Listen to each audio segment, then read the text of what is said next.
Hello everyone and welcome to my Y&R Trends channel. I hope everyone is having a wonderful day.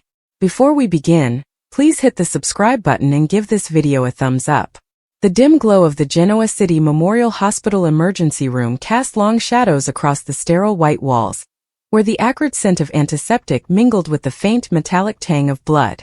Nurses hurried past in a blur of scrubs and clipboards, their voices a low hum of urgency, but in the corner cubicle, the world had narrowed to a single harrowing point of focus.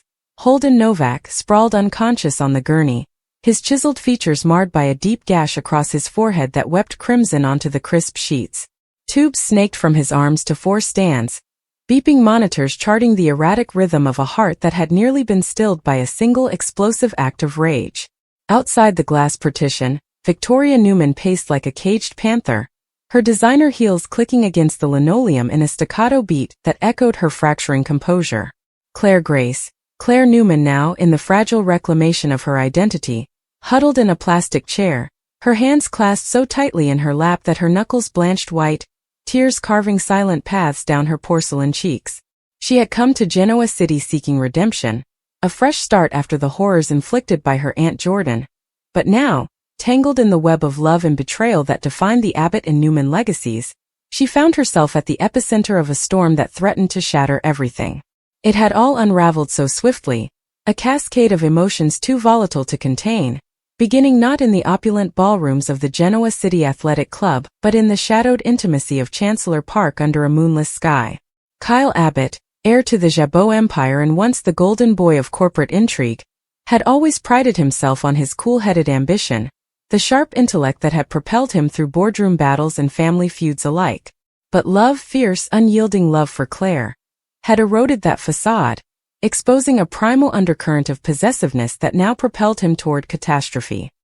He had followed her there, driven by a gnawing suspicion fueled by whispers from his mother, Diane Jenkins Abbott, who had overheard Claire's impulsive plans to escape to Los Angeles with Holden.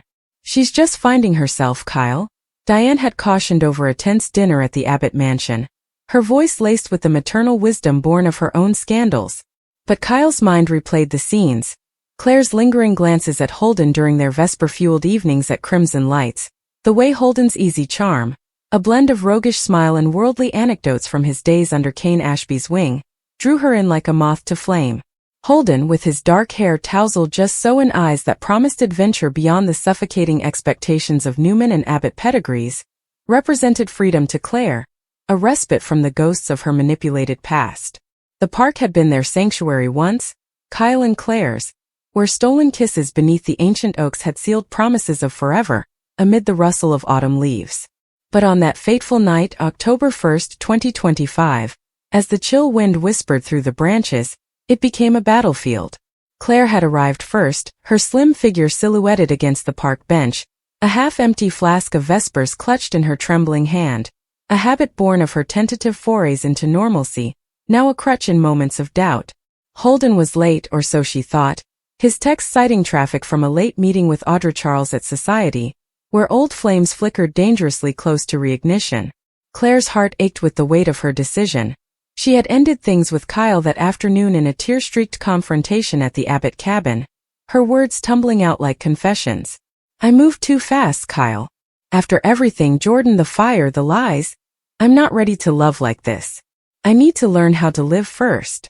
Kyle had pleaded, his blue eyes stormy with hurt, but she had slipped away, drawn inexorably to Holden's offer of escape, a spontaneous jaunt to Ella where palm trees and ocean breezes might wash away the stains of Genoa City's endless dramas.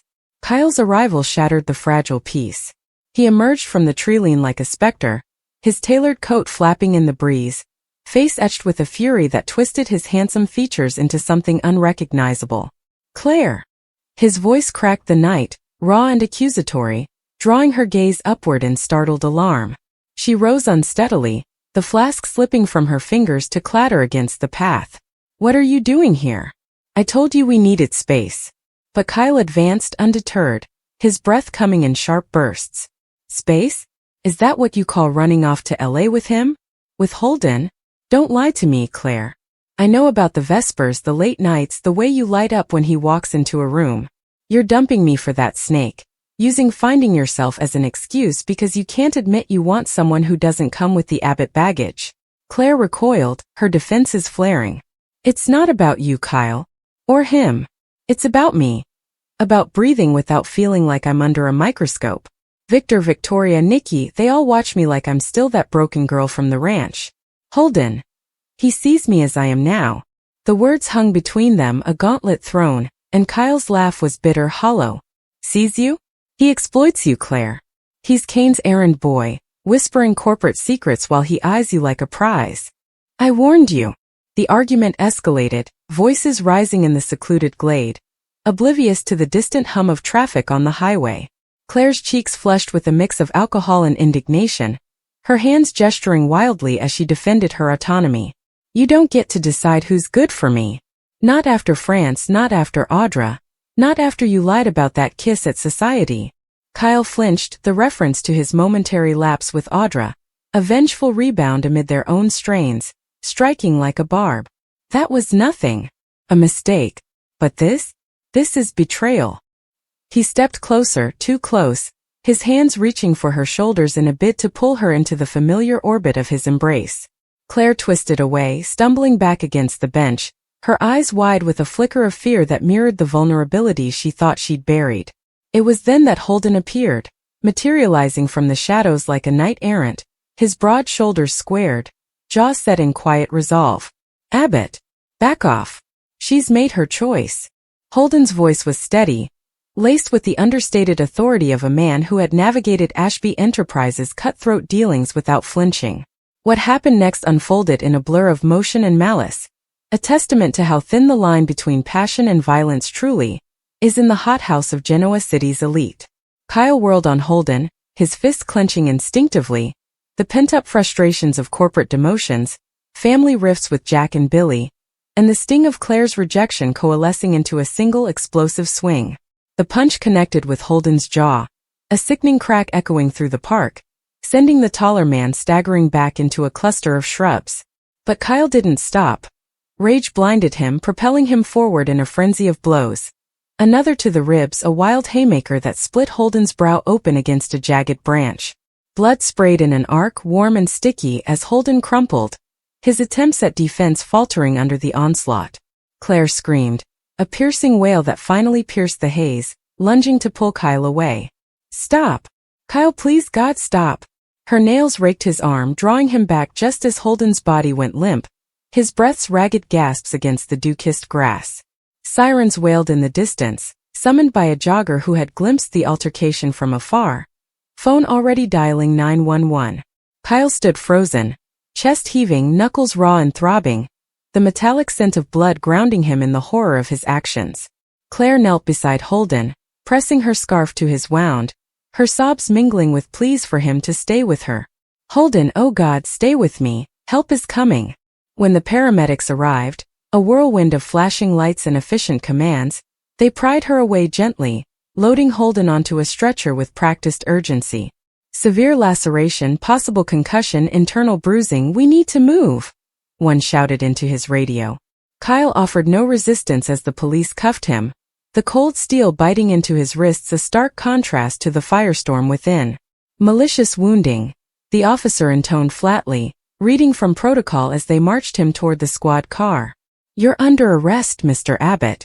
Anything you say can and will be used against you. Word spread through Genoa City like wildfire, fueled by the insatiable gossip mills of society and crimson lights, where patrons clustered over coffee and cocktails, dissecting the scandal with the fervor of ancient Greek choruses. By dawn, the Abbott mansion was a fortress under siege, Jack Abbott's face ashen as he fielded calls from the GCPD and stern-faced detectives. This isn't my son, he muttered to Diane, who clutched a mug of untouched tea, her eyes red-rimmed from a sleepless vigil. Kyle's impulsive, yes, God knows I've seen that fire in him since he was a boy, but violence? Over a woman? This reeks of something deeper, Diane. The pressures at Jabot, the fallout with Victor. It's broken him. Diane nodded, her mind racing to contingencies. Lawyers, bail hearings, the inevitable media frenzy that would paint the Abbotts as dysfunctional dynasts once more.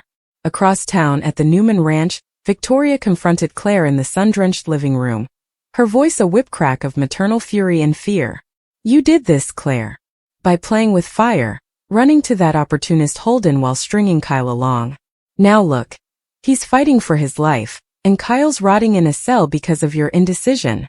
Claire shrank into the velvet sofa, her vesper-stained dress a rumpled testament to the night's excesses. I didn't ask for this, Mother. I just wanted space. To breathe. Holden was kind, he listened, unlike Kyle, who saw me as another conquest in his Abbott playbook.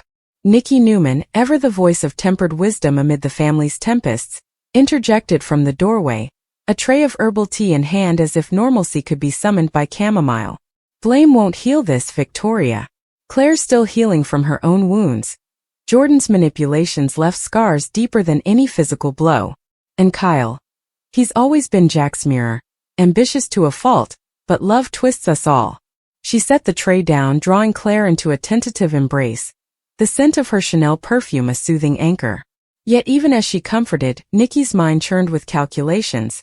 Victor would be livid, his disdain for the Abbotts already simmering since Kyle's ill-fated stint at Glissade. Would this arrest tip the scales toward outright war? Victor, ensconced in his study overlooking the sprawling estate, slammed a fist on the mahogany desk upon hearing the news from his assistant. That insolent pup, assaulting a man over my granddaughter? This ends now. Get me the DA. Leverage whatever it takes. The Abbotts think they can touch Newman blood? They'll learn otherwise. His growl reverberated through the room, eyes narrowing with the predatory gleam that had built empires and toppled rivals. In the hours that followed, as surgeons labored over Holden in the OR, stitching the laceration, monitoring for swelling on his brain, stabilizing fractured ribs, the city buzzed with speculation. Audra Charles, Holden's erstwhile lover and Kyle's perennial thorn, arrived at the hospital unannounced, her sleek bob framing a face schooled in calculated poise. She cornered Claire in the waiting room, voice dripping with faux concern laced with venom. Darling, you look wrecked. Holden always did attract drama. First me in LA, now this caveman routine from Kyle. If you'd listened to me about Abbott men, none of this. Claire's eyes flashed, exhaustion yielding to defiance. Save it, Audra. Your history with both of them doesn't make you an oracle. You pushed Kyle away, then clawed him back. Now you're circling Holden like a vulture. Stay out of this. Audra's laugh was sharp, a stiletto in silk. Oh, sweetie, I'm just the messenger. But mark my words, when Holden wakes, and he will, he'll see you for the liability you are. And Kyle? That arrest is just the beginning. Jack can pull strings, but Victor? He'll bury him. She sauntered away, heels echoing her exit, leaving Claire adrift in a sea of regret. By midday, the bail hearing convened in a stuffy courtroom downtown, where the air hung heavy with the scent of polished wood and stale coffee. Kyle sat ramrod straight in his ill-fitting orange jumpsuit, the cuffs chafing his wrists, his lawyer, a silver-tongued veteran named Harlan Tate, arguing passionately for release. Your Honor, Mr. Abbott acted in the heat of passion, a momentary lapse born of emotional distress. No prior record, pillar of the community, Jabot's co-CEO for God's sake. This is a misdemeanor at worst, not the felony the prosecution's painting. The DA, a steely woman named Elena Vasquez, countered with clinical precision, projecting crime scene photos on a screen. Holden's bloodied face, the trampled grass, witness statements from the jogger. Malicious wounding, premeditated escalation. Mr. Abbott pursued the victim, Your Honor. Intent is clear. Bail denied pending psych eval. Jack's testimony, delivered from the stand with barely contained anguish, humanized his son. Tales of Kyle's childhood pranks turning to boardroom triumphs, the shadow of his late wife Summer's influence lingering like a ghost. But the judge, unmoved by legacy, rapped the gavel. Remanded. Next case. As deputies led Kyle away, his gaze locked with Jack's, a silent vow of resilience amid the crumbling facade. Back at the hospital, Holden's surgery concluded with cautious optimism. The laceration closed, no intracranial bleed, ribs splinted. He stirred in recovery, groggy under the haze of morphine, his first words a rasped query for Claire. She was there instantly, slipping her hand into his bandaged one, tears anew. I'm so sorry, Holden. How he lost it. I never meant. Holden squeezed weakly, his smile faint but genuine, the pain meds softening the edges of betrayal. Not your fault, Red. Abbots and their tempers. Heard the stories from Kane. Just get me out of here before Audra shows up with her. I told you so's. Laughter bubbled through her sobs, a fragile bridge over the chasm. Yet beneath it doubt festered. Was this the adventure she craved? Or another chapter in the Newman saga of forbidden loves and fractured alliances? Victoria watched from the doorway, arms crossed, her protective instincts warring with reluctant empathy. He's strong, Claire. But strength doesn't mend broken trust. And Kyle, whatever happens in that cell, it changes him. All of us. As evening fell, the Abbott mansion transformed into a war room, Diane coordinating with private investigators to unearth dirt on Holden's past. His unexplained firing, from Ashby Enterprises that never quite happened, his tangled dalliances with Audra in LA's glittering underbelly. Jack nursed a scotch by the fireplace, staring into the flames as if they held answers. I taught him to fight, Diane, for the company, for family. But not like this. If Victor pushes, Jabot could lose contracts, suppliers, everything. Their son Harrison, oblivious in his upstairs room, represented the innocence Kyle fought to preserve. A reminder that empires crumbled not from external foes but internal implosions. Meanwhile, at Society, Billy Abbott commiserated with Sally Spectra over candlelit plates, his brotherly concern masking deeper schadenfreude at Kyle's fall. Kid's always been a hothead, Sal. But arrested? For wounding that pretty boy? Victor's gonna have a field day. Sally, ever the opportunist, arched a brow. And Jill's funding my new venture. Abbott Communications. If Kyle's sidelined, that's an opening. But Jack he'll rally. Abbott's always do. Claire lingered at Holden's bedside long into the night, the beeps of monitors a lullaby of survival. He drifted in and out, sharing snippets of his life. Growing up in Sydney under Kane's shadow, the thrill of LA deals gone awry, the unexpected pull toward her vulnerability that mirrored his own hidden scars. You're not broken, Claire, he murmured, thumb tracing her palm. You're fire, Newman, fire. Kyle saw that, but he tried to contain it. Me? I'd let it burn. Her heart twisted, torn between the safe harbor Kyle offered and the wild seas Holden evoked. Yet as dawn crept through the blinds, a knock heralded Victoria's return, flanked by Nikki and a somber Victor. The patriarch's presence filled the room like thunder, his gaze appraising Holden with grudging respect. You fought well, son. Newman blood runs deep in her. Don't squander it. To Claire, softer. Family first. Always. No mention of Kyle, but the unspoken threat hung heavy. The Abbotts would pay. In the days that followed, Genoa City's undercurrents churned with repercussions. Kyle's arraignment loomed, psyche eval revealing not psychosis but acute stress from relational strain. Enough for a plea deal perhaps, but not exoneration. Jack leveraged every connection, from old Harvard chums to Victor's reluctant intermediaries, bartering peace for probation. Claire visited Kyle once, under supervised glass at the detention center, their conversation a minefield of apologies and accusations. I love you, Kyle, but this, you scared me.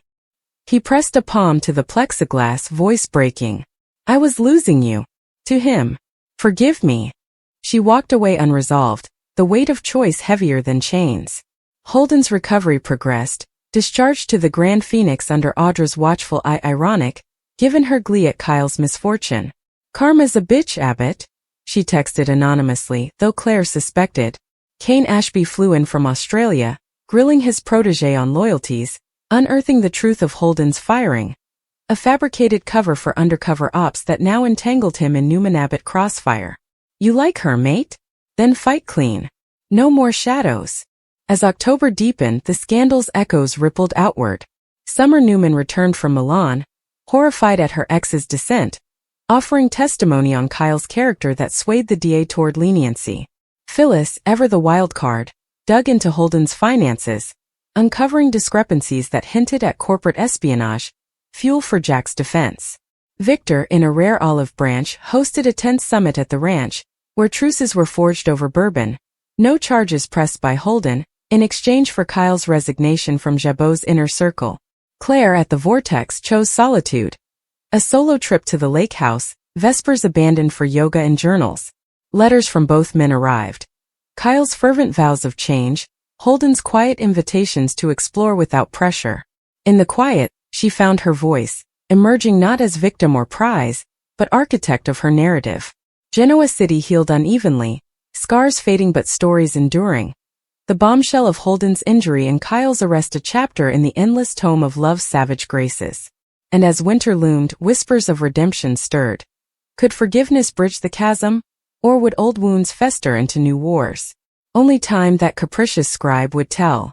The latest twist shaking Genoa City has left fans reeling, as a shocking confrontation spiraled out of control and ended with Holden severely injured, and Kyle being taken into police custody under the serious charge of malicious wounding. The fallout from this unexpected turn of events is rippling across the lives of multiple families, and the question hanging over everyone's heads is whether Kyle acted out of desperation, self-defense, or if this incident will mark the beginning of an irreversible downfall for him. Viewers of The Young and the Restless are no strangers to explosive drama, but even by the show's storied standards, this bombshell feels like it will redefine alliances, secrets, and loyalties across the canvas. Holden's introduction to Genoa City was already laced with mystery, and his arrival carried with it an edge that unsettled several of the more established residents. From the beginning, there was a sense that Holden was someone whose presence would disrupt more than one family dynamic, and while his motives were often cloaked in charm and strategic restraint, his undercurrent of menace was always lurking. What no one expected, however, was that his storyline would come crashing into Kyle's in such a violent way. For Kyle, who has been on a difficult path of late, wrestling with personal demons and feeling increasingly cornered by circumstances, the confrontation with Holden escalated to a point that now threatens not only his freedom but also his very identity as a father, son, and man. The incident itself unfolded with frightening speed. Witnesses recall the tension in the air as Kyle and Holden's argument grew louder and more heated, both men unwilling to back down, each pressing on the other's vulnerabilities. Rumors suggest that Holden provoked Kyle with personal attacks, possibly dragging Kyle's family into the fight and triggering emotions that Kyle has long struggled to control. Those who know Kyle well understand that beneath his polished exterior lies a heart that is deeply protective of his loved ones, particularly his son Harrison, and it's possible that Holden pushed exactly the wrong button at exactly the wrong time. Still, the aftermath was catastrophic. Holden collapsed, seriously injured, while Kyle stood over him horrified, realizing what had just transpired. Paramedics rushed Holden to the hospital, where doctors worked urgently to stabilize him. Reports indicate that his injuries are severe, with internal bleeding and head trauma being among the gravest concerns. For Holden's supporters and for those who had come to rely on him, the news has landed like a thunderclap. Even those who were wary of his intentions can't help but be shaken by the brutal nature of what happened. Questions are now circulating about whether Holden will recover, and if he does, how this ordeal will shape his future relationships in Genoa City. His condition remains critical, leaving viewers hanging in suspense with each update that filters out of the hospital corridors. Meanwhile, Kyle's arrest unfolded just as dramatically. Police officers arrived on the scene after eyewitness accounts painted him as the aggressor, and despite his pleas that the fight got out of hand or that he never intended to inflict such harm, the handcuffs snapped shut around his wrists. The charge of malicious wounding is not something easily brushed aside, and Kyle finds himself staring down the prospect of a trial that could permanently alter the course of his life. For someone like Kyle, who has already endured a complicated legacy as the son of Jack Abbott, the shadow of scandal feels unbearably heavy. His arrest not only threatens his own future, but also sends shockwaves through the Abbott family, reviving old wounds and forcing loved ones to question how they can support him in this darkest hour. Jack, in particular, is said to be devastated. Having fought tirelessly to guide his son through the trials of adulthood, Jack believed Kyle was on a path toward greater stability and responsibility. To now see him entangled in such a violent mess is heartbreaking. The Abbotts have always had their share of family strife, but Jack's bond with Kyle has been a touchstone in recent years, and watching his son face potential prison time is something Jack cannot bear to contemplate. His immediate instinct will be to protect